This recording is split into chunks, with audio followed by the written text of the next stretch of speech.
ಸ್ನೇಹಿತರೆ ನಮಸ್ಕಾರ, ನಾನು ರವೀಂದ್ರ ಜೋಶಿ. ಕೊನೆಗೂ ಸಿದ್ದರಾಮಯ್ಯನವರು ಜಾತಿ ಗಣತಿಯ ವರದಿಯನ್ನು ಬಿಡುಗಡೆ ಮಾಡಲಿದ್ದಾರೆ ಬರಲಿರುವ ಗುರುವಾರದಂದು. 2014ಕ್ಕೆ ಶುರು ಮಾಡಿದಂಥ ಭಾಳ ದೊಡ್ಡ ಯೋಜನೆ ಇದು. ಸುಮಾರು 169 ಕೋಟಿ ರೂಪಾಯಿಗಳನ್ನು ಇದಕ್ಕೆ ವ್ಯಯಿಸಲಾಗಿತ್ತು. ಶಾಶ್ವತ ಹಿಂದುಳಿದ ವರ್ಗಗಳ ಆಯೋಗದ ಕಾಂತರಾಜು ಅವರಿಗೆ ನೇಮಿಸಿ ಈ ಒಂದು ವರದಿಯನ್ನು ಕೊಡುವಂತೆ ಕೇಳಲಾಗಿತ್ತು. ಮೊದಲನೇದಾಗಿ ಈ ರೀತಿ ಜಾತಿ ಜನಗಣತಿ ಮಾಡುವ ಹಾಗಿಲ್ಲ, ಅದು ರಾಜ್ಯದ ಅಧಿಕಾರ ವ್ಯಾಪ್ತಿಗೆ ಬರೋದಿಲ್ಲ. ಯಾವುದೇ ಜನಗಣತಿಯ ಪ್ರಕ್ರಿಯೆ ನಡೆಯಬೇಕಾದ್ದು ಕೇಂದ್ರ ಸರ್ಕಾರದಿಂದ. ಕೇಂದ್ರ ಸರ್ಕಾರ 1951ರಿಂದ ಇಲ್ಲಿಯವರೆಗೂ ಯಾವತ್ತೂ ಜಾತಿ ಜನಗಣತಿಯ ಮಾಡುವ ಕೆಲಸ ಮಾಡಿಲ್ಲ. ಬ್ರಿಟಿಷರು ಮಾಡಿದ್ರು, ಇದು ದೇಶವನ್ನು ಒಡೆಯುವ ಕೆಲಸ ಅಂತ ಅಂದಿನ ರಾಜಕಾರಣಿಗಳು ತೀರ್ಮಾನ ಮಾಡಿ ಜಾತಿಯನ್ನು ಬದಿಗಿರಿಸಿ ಕೇವಲ ಜನಗಣತಿಯನ್ನು ಮಾಡ್ತಾ ಬರ್ತಾಯಿದ್ರು. 1951, 61, 71 ಹೀಗೆ ನಿರಂತರವಾಗಿ ಮಾಡ್ತಾ ಬರ್ತಾಯಿದ್ರು. 7ರಲ್ಲಿ 6 ಬಾರಿ ಕಾಂಗ್ರೆಸ್ ಸರ್ಕಾರ ಜನಗಣತಿಯನ್ನು ಮಾಡಿದೆ. 6 ಬಾರಿ ಯಾವತ್ತು ಜಾತಿಯನ್ನು ಪ್ರಸ್ತಾಪ ಮಾಡಿಲ್ಲ. 1 ಬಾರಿ ಅಟಲ್ ಬಿಹಾರಿ ವಾಜಪೇಯಿ ಅವರ ಸರ್ಕಾರ ಇತ್ತು. ಈಗ ರಾಜ್ಯ ಸರ್ಕಾರ ಇಂಥದ್ದೊಂದು ಕೆಲಸವನ್ನು ಮಾಡಲಿಕ್ಕೆ ಸಿದ್ದರಾಮಯ್ಯನವರ ಸರ್ಕಾರ 2014ರಲ್ಲಿ ತೀರ್ಮಾನ ಮಾಡುತ್ತೆ. ಜಾತಿ ಜನಗಣತಿ ಅಂತ ಹೇಳುವ ಬದಲು ಅದಕ್ಕೆ ಇದು ಸಾಮಾಜಿಕ ನ್ಯಾಯದ ಸಮೀಕ್ಷೆ ಅಂತ ಹೇಳ್ತಾರೆ.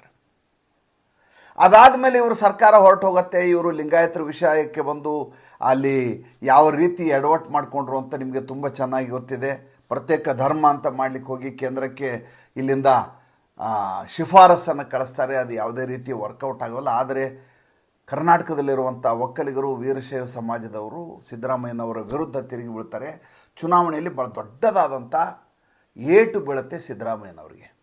ಅದಾದಮೇಲೆ ಜಾತಿ ವ್ಯವಹಾರಕ್ಕೆ ಹೋಗಬಾರ್ದು ಅಂತ ಅವ್ರಿಗೆ ಗೊತ್ತಾಗತ್ತೆ. ಆದರೆ ಈಗ ರಾಷ್ಟ್ರಾದ್ಯಂತ ನಡೀತಾ ಇರುವಂಥ ಅತಿ ದೊಡ್ಡದಾದಂಥ ಚಳವಳಿ ಏನಪ್ಪ ರಾಹುಲ್ ಗಾಂಧಿ ಮತ್ತು ಕಾಂಗ್ರೆಸ್ ಅವ್ರದ್ದು ಅಂದರೆ ಜಾತಿ ಜನಗಣತಿ ಮಾಡಬೇಕು, ಜಾತಿ ಜನಗಣತಿ ಮಾಡಬೇಕು. ಹೋದಲ್ಲೆಲ್ಲ ಪ್ರಶ್ನೆ ಕೇಳ್ತಾ ಇರೋದು ಕರ್ನಾಟಕದಲ್ಲಿ 2014ರಲ್ಲೇ ಮಾಡಿಸಿದ್ರಲ್ಲ, ಏನಾಯ್ತದು ಅಂತ ಪ್ರಶ್ನೆಯನ್ನು ಕೇಳ್ತಾರೆ. ಆದ್ದರಿಂದ ನೆನೆಗುದಿಗೆ ಬಿದ್ದಂಥ ಈ ಸಮೀಕ್ಷೆಯನ್ನು ಈಗ ಬಹಿರಂಗಗೊಳಿಸಬೇಕಾದಂಥ ಅನಿವಾರ್ಯತೆ ಸಿದ್ದರಾಮಯ್ಯನವರಿಗೆ ಬಂದಿದೆ. ಸಿದ್ದರಾಮಯ್ಯನವರು ತಮ್ಮನ್ನು ತಾವು ಜಾತ್ಯತೀತ ಅಂತ ಕರ್ಕೋಬಹುದು, ಆದರೆ ಇವರನ್ನು ಗುರುತಿಸುವುದು ಕುರುಬ ಜನಾಂಗದ ನಾಯಕ ಅಂತಲೇ. ಅವರು ಯಾವಾಗ ರಾಜಕೀಯ ಸಂದಿಗ್ಧತೆಗೆ ಒಳಗಾಗ್ತಾರೋ ಅವಾಗೆಲ್ಲ ಅವರು ತಮ್ಮನ್ನು ತಾವು ಅಹಿಂದ ನೇತಾರ ಅಂತ ಕರ್ಕೋತಾರೆ, ಹಿಂದುಳಿದ ವರ್ಗದ ನೇತಾರ ಅಂತ ಕರ್ಕೋತಾರೆ, ದಲಿತ ವರ್ಗದ ನೇತಾರ ಅಂತ ಕರ್ಕೋತಾರೆ. ಆದರೆ ಇವರ ಸಮುದಾಯದ ಕುರುಬರು ಮಾತ್ರ ನಮ್ಮ ಕುರುಬ ಜನಾಂಗದ ನಾಯಕ ಅಂತ ಕರ್ಕೋತಾರೆ. ಕರ್ನಾಟಕದಲ್ಲಿ ಕುರುಬ ಜನಾಂಗ ನಿರ್ಣಾಯಕವಾದಂಥ ಹಂತದಲ್ಲಿರುವಂಥ ಮತಗಳಾಗಿರುವುದರಿಂದ ಸಿದ್ದರಾಮಯ್ಯನವರಿಗೆ ಇನ್ನಿಲ್ಲದ ಬೆಲೆ. ಈಗ ವಿಷಯಕ್ಕೆ ಬರೋಣ. ಈಗ ಗುರುವಾರ ದಿವಸ ಸಚಿವ ಸಂಪುಟದಲ್ಲಿ ಇದನ್ನು ಪ್ರಸ್ತುತಪಡಿಸ್ತಿದ್ದಾರೆ, ಮಂಡಿಸಲಿದ್ದಾರೆ ಸಿದ್ದರಾಮಯ್ಯನವರು. ಇದನ್ನು ಜಯಪ್ರಕಾಶ್ ಹೆಗಡೆ ಅವರು 2023ರಲ್ಲಿ ಸರ್ಕಾರಕ್ಕೆ ಕೊಟ್ಟಿದ್ದು.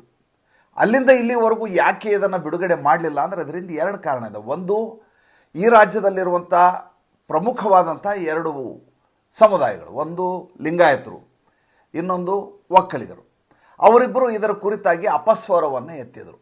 ಏನಂತ ಹೇಳಿದ್ರು, ಇದೊಂದು ಅವೈಜ್ಞಾನಿಕವಾದಂಥದ್ದು, ಇದನ್ನು ಯಾವುದೇ ಕಾರಣಕ್ಕೂ ಬಿಡುಗಡೆ ಮಾಡಬಾರ್ದು. ಮಾಡಿದರೂ ಕೂಡ ಇದು ನ್ಯಾಯಸಮ್ಮತವಾಗಿಲ್ಲ. ಅಲ್ರಿ, 169 ಕೋಟಿ ರೂಪಾಯಿ ಖರ್ಚು ಮಾಡಿದ್ದಾರೆ. ಯಾವುದಕ್ಕೋಸ್ಕರ ಖರ್ಚು ಮಾಡಿದರು? ನನ್ನ ಸಾಮಾಜಿಕ ಪರಿವಾರದ ಜಾಲದಲ್ಲಿರುವಂಥ, ನನ್ನ ತಾಣದಲ್ಲಿರುವಂಥ ಜನ ಇದ್ದೀರಿ, ನಿಮ್ಮ ಯಾರ್ದಾದ್ರೂ ಮನೆಗೆ ಬಂದು ನಿಮ್ಮ ಜಾತಿ ಯಾವುದು, ನಿಮ್ಮ ಮನೇಲಿ ಯಾರ್ಯಾರಿದ್ದಾರೆ ಅಂತ ಯಾರಾದರೂ ಬಂದು ಇಲ್ಲಿಯವರೆಗೂ ಸಮೀಕ್ಷೆ ಮಾಡಿದ್ದನ್ನು ನೋಡಿದ್ದೀರಾ? ಕಳೆದ 2014ರಿಂದ ಇಲ್ಲಿಯವರೆಗೂ ಯಾವತ್ತೂ ಯಾರ ಮನೆಗೂ ಮಾಡಿಲ್ಲ. ಅದು ಯಾವ ರೀತಿಯದಾದಂಥ ಸಮೀಕ್ಷೆ ಆಯಿತು ಅಂತ ಇಲ್ಲಿವರೆಗೂ ಅದೊಂದು ಯಕ್ಷ ಪ್ರಶ್ನೆಯಾಗಿ ಉಳಿದಿದೆ. ಭಾಳ ದೊಡ್ಡ ಚಿದಂಬರ ರಹಸ್ಯವಾಗಿದೆ. ಆದರೆ ಈಗ ಅದನ್ನು ಬಿಡುಗಡೆ ಮಾಡ್ತೀನಿ ಅಂತ ಇವರು ಹೇಳಿದ್ದಾರೆ. ಬಿಡುಗಡೆ ಮಾಡೋದಷ್ಟೇ ಅಲ್ಲ, ಒಳ ಮೀಸಲಾತಿ ಕೊಡ್ತೀನಿ ಅಂತ ಹೇಳಿದ್ದಾರೆ. ನೋಡಿ, ಭಾರತ ದೇಶದಲ್ಲಿ ಸಂವಿಧಾನಾತ್ಮಕವಾಗಿ ಎಲ್ಲ ಪ್ರಕ್ರಿಯೆಗಳು ನಡಿಬೇಕು. ಅದಕ್ಕೆ ಬೇಕಾದ ಹಾಗೆ ಡಾಕ್ಟರ್ BR ಅಂಬೇಡ್ಕರ್ ಅವರು ಏನೇನು ಮಾಡಬೇಕು ಎಲ್ಲವನ್ನು ಮಾಡಿದ್ದಾರೆ. ಈ ದೇಶದಲ್ಲಿ ಯಾರ್ಯಾರಿಗೆ ಎಷ್ಟೆಷ್ಟು % ಮೀಸಲಾತಿಯನ್ನು ಕೊಡಬೇಕು ಕೊಡಲಾಗ್ತಾ ಇದೆ. ಕೆಲವೊಂದು ವರ್ಗಗಳಿಗೆ ನ್ಯಾಯ ಸಿಗ್ತಾ ಇಲ್ಲ ಅಂತ ಹೋರಾಟ ಮಾಡ್ತಾ ಇದ್ದಾರೆ. ಅದು ಯಾವಾಗಲೂ ಇರುವಂಥದ್ದೇ. ಆದರೆ ಸಿದ್ದರಾಮಯ್ಯನವರು ಇವತ್ತು ತೆಗೆದುಕೊಂಡಿರುವಂಥ ತೀರ್ಮಾನ ಇದೆಯಲ್ಲ, ಇವರ ಸರ್ಕಾರಕ್ಕೆ ಮುಳುವಾಗತ್ತಾ ಅನ್ನೋದು ಸದ್ಯದ ಪ್ರಶ್ನೆ. ಇದರ ಜೊತೆ ಇನ್ನೊಂದು ವಿಷಯವನ್ನು ಹೇಳ್ತೇನೆ. ನಿನ್ನೆ ನರೇಂದ್ರ ಮೋದಿಯವರು ಗ್ರಾಮೀಣ ಪರಿವಾರದ ಒಂದು ಸಭೆಯಲ್ಲಿ ಪಾಲ್ಗೊಳ್ತಾರೆ ದಿಲ್ಲಿ ಹತ್ತಿರ. ಪಾಲ್ಗೊಂಡ ಸಂದರ್ಭದಲ್ಲಿ ಸ್ಪಷ್ಟವಾಗಿ ಹೇಳ್ತಾರೆ, ಈ ದೇಶವನ್ನು ಜಾತಿಯ ಲೆಕ್ಕಾಚಾರದಲ್ಲಿ ಒಡೆಯುವಂಥ ಬಹಳ ದೊಡ್ಡದಾದಂಥ ಹುನ್ನಾರ ನಡೀತಾ ಇದೆ. ಇದು ಭಾರತದ ಆರ್ಥಿಕತೆಗೆ ಕೊಡಲಿ ಏಟನ್ನು ಹಾಕಲಿಕ್ಕೆ ಮಾಡಬಹುದಾದಂಥ ಷಡ್ಯಂತ್ರವಾಗಿದೆ. ಇದಕ್ಕೆ ನಾವು ಯಾರೂ ಕೂಡ ಮಣಿಯಬಾರದು. ಅವರೆಲ್ಲಿಯೂ ರಾಹುಲ್ ಗಾಂಧಿ ಹೆಸರು ಹೇಳೋದಿಲ್ಲ, ಎಲ್ಲಿಯೂ ಕಾಂಗ್ರೆಸ್ಸು ಅಂತ ಹೇಳೋದಿಲ್ಲ, ಜಾತಿ ಜನಗಣತಿ ಅಂತ ಹೇಳೋದಿಲ್ಲ, ನಾವು ಜಾತಿ ಜನಗಣತಿ ಮಾಡೋದಿಲ್ಲ ಅಂತ ಹೇಳೋದಿಲ್ಲ. ಕೇವಲ ಮತ್ತು ಕೇವಲ ಈ ದೇಶವನ್ನು ಜಾತಿಯಿಂದ ಒಡೆಯುವಂಥ ಕೆಲಸ ನಡೀತಾ ಇದೆ. ಅದರ ವಿರುದ್ಧ ನಾವು ಎಚ್ಚರಿಕೆಯಿಂದ ಇರಬೇಕು ಅನ್ನುವಂಥ ಮಾತನ್ನು ಹೇಳ್ತಾ ಇದ್ದಾರೆ.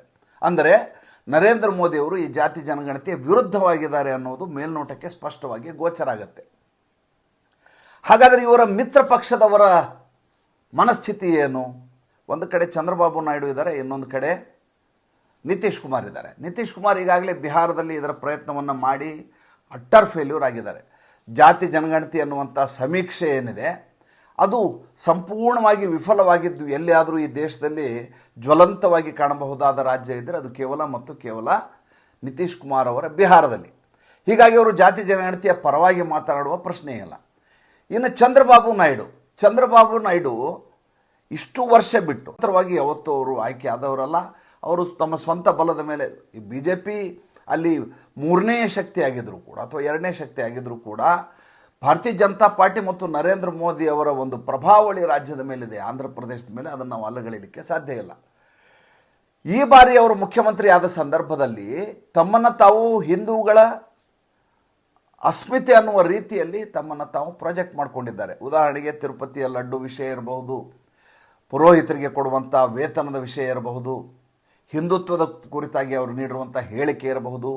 ಇವೆಲ್ಲವನ್ನು ಗಮನಿಸಿದಾಗ ಇವರು ಮತ್ತು ಪವನ್ ಕಲ್ಯಾಣ್ ಈ ದೇಶದಲ್ಲಿ ಹಿಂದೂಗಳ ಪರವಾಗಿ ಧ್ವನಿ ಎತ್ತಬಹುದಾದಂಥ ಬೇರೆ ಇನ್ನೊಬ್ಬ ಮುಖ್ಯಮಂತ್ರಿ ಯಾರಾದರೂ ಇದ್ದರೆ ಭಾರತೀಯ ಜನತಾ ಪಾರ್ಟಿ ಬಿಟ್ಟು ಅಂತಿದ್ರೆ ಇವರಿಬ್ಬರನ್ನ ನೀವು ಹೇಳ್ಬೋದು, ಒಬ್ಬ ಉಪಮುಖ್ಯಮಂತ್ರಿ ಒಬ್ಬ ಮುಖ್ಯಮಂತ್ರಿ. ಹೀಗಾಗಿ ಅವರಿಂದ ಯಾವುದೇ ಸಮಸ್ಯೆ ಆಗೋದಿಲ್ಲ. ನರೇಂದ್ರ ಮೋದಿ ಮಾತನಾಡೋದಕ್ಕೂ ರಾಹುಲ್ ಗಾಂಧಿ ಮಾತನಾಡೋದಕ್ಕೂ ತುಂಬ ವ್ಯತ್ಯಾಸ ಇರುತ್ತೆ. ರಾಹುಲ್ ಗಾಂಧಿ ಗಾಳಿಯಲ್ಲಿ ಮಾತಾಡ್ತಾರೆ, ಅವ್ರು ಮಾತಾಡಿದ್ದನ್ನು ಇಂಪ್ಲಿಮೆಂಟ್ ಮಾಡಬೇಕಾಗಿಲ್ಲ. ಯಾಕಂದರೆ ಅವರು ಯಾವುದೇ ಅಧಿಕಾರಯುತ ಸ್ಥಾನದಲ್ಲಿಲ್ಲ ಮತ್ತು ಅವರ ಮಾತಿಗೆ ಯಾವುದೇ ಬೆಲೆ ಇರೋದಿಲ್ಲ.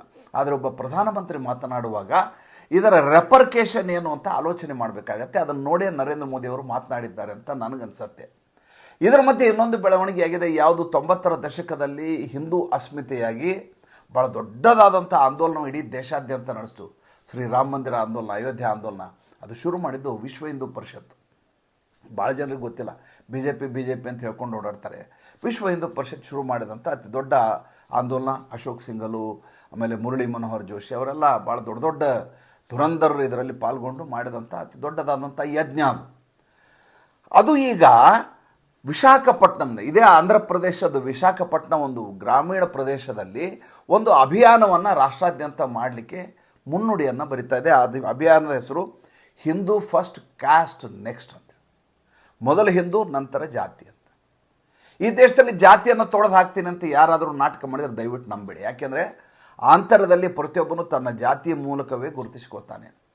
ಆತ ಹಿಂದೂವಾಗಿ ಒಗ್ಗಟ್ಟಾಗಿರಲಿಕ್ಕೆ ಪ್ರಯತ್ನ ಮಾಡ್ತಾನೆ, ತನ್ನ ರಾಷ್ಟ್ರೀಯತೆಯನ್ನು ಭಾರತೀಯ ಅಂತ ಹೇಳ್ಕೊಳ್ಳಿಕ್ಕೆ ಹೆಮ್ಮೆ ಪಡ್ತಾನೆ, ದೇಶಭಕ್ತನಾಗಿರ್ತಾನೆ. ಅದರ ಆಂತರ್ಯದಲ್ಲಿ ತಾನೊಬ್ಬ ಜಾತ್ಯತೀತ ಅನ್ನೋದಕ್ಕಿಂತ ತಾನು ಯಾವ ಸಮುದಾಯವನ್ನು ಗುರುತಿಸ್ತೇನೆ ಅನ್ನೋದ್ರ ಬಗ್ಗೆ ಆತನಿಗೆ ಅಭಿಮಾನ ಇರುತ್ತೆ, ಯಾವುದೇ ಕಮ್ಯುನಿಟಿ ಇರಲಿ.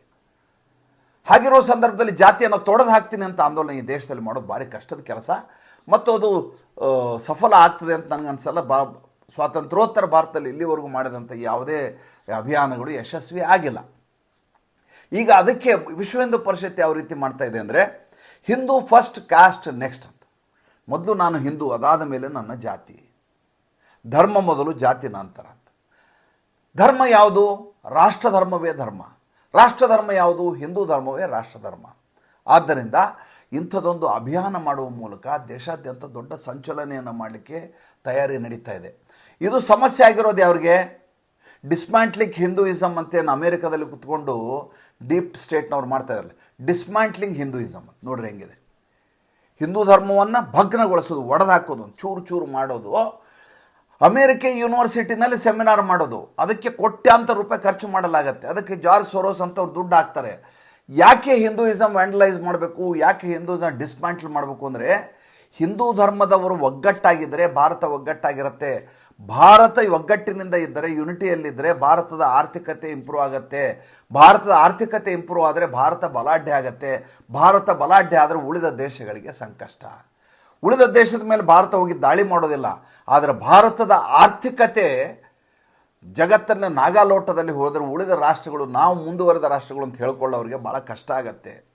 ಅದಕ್ಕೆ ಅವ್ರೇನು ಮಾಡ್ತಾರೆ, ಕೋಟಿಗಟ್ಟಲೆ ದುಡ್ಡು ಹಾಕಿ ಭಾರತ ದೇಶದಲ್ಲಿಯೇ ಸೆಕ್ಯುಲರ್ ಎನ್ನುವಂಥ ಕಳ್ಳರು ಯಾರಿದ್ದಾರೆ, ನೀಚರು, ದುಷ್ಟರು, ದೇಶದ್ರೋಹಿಗಳು ಯಾರಿದ್ದಾರೆ, ಅವ್ರು ಕರ್ಸ್ಕೊಂಬಂದು ವಿಚಾರ ಸಂಕಿರಣ ಮಾಡಿಸ್ತಾರೆ. ಅಲ್ಲಿ ಒಂದು ಅಜೆಂಡಾ ಸೃಷ್ಟಿಯಾಗುತ್ತೆ. ಅಮೆರಿಕ ಯೂನಿವರ್ಸಿಟಿಯ ಒಂದು ಹಾಲ್ನಲ್ಲಿ ಆ ಅಜೆಂಡಾನ ಇಲ್ಲಿ ಭಾರತಕ್ಕೆ ತೆಗೆದುಕೊಂಡು ಬರಲಾಗತ್ತೆ. ಇಲ್ಲಿ ಅದನ್ನು ಸಾಮಾಜಿಕ ಜಾಲತಾಣಗಳ ಮೂಲಕ ಎಲ್ಲ ಕಡೆ ಹಂಚಲಾಗತ್ತೆ. ತನ್ಮೂಲಕ ಇಲ್ಲಿ ಹಿಂದೂ ಅಂತ ತನಗೆ ತಾನು ಹೇಳಲಾರದೆ ತನ್ನ ಜಾತಿಯನ್ನು ಹೇಳುವಂಥ ಪ್ರಕ್ರಿಯೆ ನಡೆಯುತ್ತೆ. ಇವತ್ತು ಕಾಂಗ್ರೆಸ್ಗೆ ಏನಾಗಿದೆ ಅಂದರೆ ಬೇರೆ ಯಾವ ಅವರ ಬತ್ತಳಿಕೆಯಲ್ಲಿ ಬಾಣಗಳೇ ಉಳಿದಿಲ್ಲ. ರಾಹುಲ್ ಗಾಂಧಿ ಎಲ್ಲ ಪ್ರಯತ್ನ ಮಾಡಿ ನೋಡಿ ಆಗೋಯ್ತು. ನರೇಂದ್ರ ಮೋದಿಯನ್ನು ಕಳ್ಳ ಅಂದಾಯಿತು, ಚೌಕಿದಾರ್ ಚೋರ ಅಂದಾಯಿತು, ಸಾವಿನ ವ್ಯಾಪಾರಿ ಅಂದಾಯಿತು, ರಫೇಲ್ ಹಗರಣ ಅಂದಾಯಿತು, ಪೆಗಸಿಸ್ ಹೇಳಾಯಿತು, ಅದಾನಿ ಅಂಬಾನಿ ಹೇಳಾಯಿತು, ಯಾವುದೂ ವರ್ಕ್ ಆಗಲಿಲ್ಲ. ಕೊನೆಗೆ ಈಗ ನರೇಂದ್ರ ಮೋದಿಯನ್ನು ದುರ್ಬಲಗೊಳಿಸ್ಬೇಕಾದ್ರೆ ಏನು ಮಾಡಬೇಕು, ಆತ ಹಿಂದುತ್ವದ ಅಸ್ಮಿತೆ ಅಂತ ಏನಿದೆಯಲ್ಲ ಅದನ್ನೇ ವ್ಯಾಂಡಲೈಸ್ ಮಾಡಿಬಿಡೋದು. ಹೇಗೆ ಮಾಡೋದು, ಭಾರತದಲ್ಲಿ ಜಾತಿಯ ಮೂಲಕ ಹೊಡೆದ್ಬಿಡೋದು. ಕರ್ನಾಟಕದಲ್ಲಿ ಸಿದ್ದರಾಮಯ್ಯ ಅವರು ನಾಡಿದ್ದು ಇದೇ ಕೆಲಸವನ್ನು ಮಾಡಲಿಕ್ಕೆ ಹೊರಟಿದ್ದಾರೆ. ಏನಾಗುತ್ತೆ ಕಾದ್ ನೋಡೋಣ. ಮತ್ತೆ ಮಾತಾಡ್ತೀನಿ. ಸಂಚಿಕೆ ಸುದೀರ್ಘ ಆಗಿದ್ದರೆ ದಯವಿಟ್ಟು ಕ್ಷಮಿಸಿ. ಏಕೆಂದರೆ ವಿಷಯವನ್ನು ಪರಿಪೂರ್ಣವಾಗಿ ಹೇಳಲಾರದೆ ಅಪೂರ್ಣಗೊಳಿಸಿದರೆ ಸಮಯದ ಪರಿಮಿತಿಯಲ್ಲಿ ನನಗೆ ತೃಪ್ತಿ ಇರೋದಿಲ್ಲ. ಕೆಲವೊಂದು ಬಾರಿ ಸುದೀರ್ಘ ಆಗಿಬಿಡ್ತಾವೆ ಸಂಚಿಕೆ. ಭಾಳಷ್ಟು ಜನ ಕೆಳಗಡೆ ಕಮೆಂಟ್ ಹಾಕ್ತೀರಿ ಭಾಳ ದೀರ್ಘ ಆಯಿತು ಅಂತ. ಅನಿವಾರ್ಯತೆ ಇದ್ದಾಗ ಮಾತ್ರ ಸುದೀರ್ಘವಾದ ಸಂಚಿಕೆ ಆಗುತ್ತೆ. ಆದಷ್ಟು ನಾನು ಕ್ಲುಪ್ತವಾಗಿ ಹೇಳುವ ಪ್ರಯತ್ನ ಮಾಡ್ತೀನಿ. ಸಂಚಿಕೆ ಇಷ್ಟ ಆಗಿದ್ದರೆ ಲೈಕ್ ಮಾಡಿ, ಫಾಲೋ ಮಾಡಿ, ಶೇರ್ ಮಾಡಿ. ದಯವಿಟ್ಟು ನಮ್ಮ ಮುಕ್ತ ಪತ್ರಿಕೋದ್ಯಮಕ್ಕೆ ಆರ್ಥಿಕವಾಗಿ ಬೆಂಗಾವಲಾಗಿ. ಸಂಚಿಕೆ ಇಷ್ಟ ಆಗಿದ್ದರೆ ಲೈಕ್ ಮಾಡಿ ಅಂತ ಯಾಕೆ ಹೇಳ್ತೀನಿ ಅಂದರೆ, ಸುಮ್ಮನೆ ಲೈಕ್ ಮಾಡಿ ನಮ್ಮನ್ನು ಓಲೈಸುವ ಅಗತ್ಯ ಇಲ್ಲ. ನಿಜವಾಗೂ ಇಷ್ಟ ಆಗಿರಬೇಕು, ಆದಾಗ ಮಾತ್ರ ಅದನ್ನು ಲೈಕ್ ಮಾಡಿ. ಅದಕ್ಕೊಂದು ಬೆಲೆ ಇರುತ್ತೆ. ಯಾವಾಗಲೂ ಶ್ರೇಷ್ಠರು ಶ್ರೇಷ್ಠವಾದದ್ದನ್ನೇ ಆಯ್ಕೆ ಮಾಡ್ಕೋತಾರೆ, ಶ್ರೇಷ್ಠರು ಶ್ರೇಷ್ಠವಾದದ್ದನ್ನೇ ಕೊಡ್ತಾರೆ. ಅಂಥದ್ದೊಂದು ನಂಬಿಕೆಯಿಂದ ನಡೀತಾ ಇರುವಂಥ ಅತಿ ದೊಡ್ಡ ಅಭಿಯಾನ ಇದು. ಬಹಳಷ್ಟು ಜನರಿಗೆ ಇದು ಗೊತ್ತೇ ಇರೋದಿಲ್ಲ. ಗುಪ್ತಗಾಮಿನಿಯಾಗಿ ನಡೆಯುವಂಥ ಅಭಿಯಾನ. ನೀವು ನಾವು ಬೆಳಗ್ಗೆ ನಿರಂತರವಾಗಿ ಮಾತಾಡ್ಕೋತೀವಿ. ಬಾಹ್ಯ ಪ್ರಪಂಚಕ್ಕೆ ಇದರ ಅರಿವೇ ಇರೋದಿಲ್ಲ. ನಮಗದು ಬೇಕಿಲ್ಲ. ನಮಗೆ ನರೇಟಿವನ್ನು ಸೃಷ್ಟಿ ಮಾಡಬೇಕು. ಈ ದೇಶದಲ್ಲಿ ಹಿಂದೂ ಧರ್ಮ ಉಳಿಯಬೇಕು. ಧರ್ಮೋ ರಕ್ಷತೆ ರಕ್ಷಿತಃ. ನಮಸ್ಕಾರ.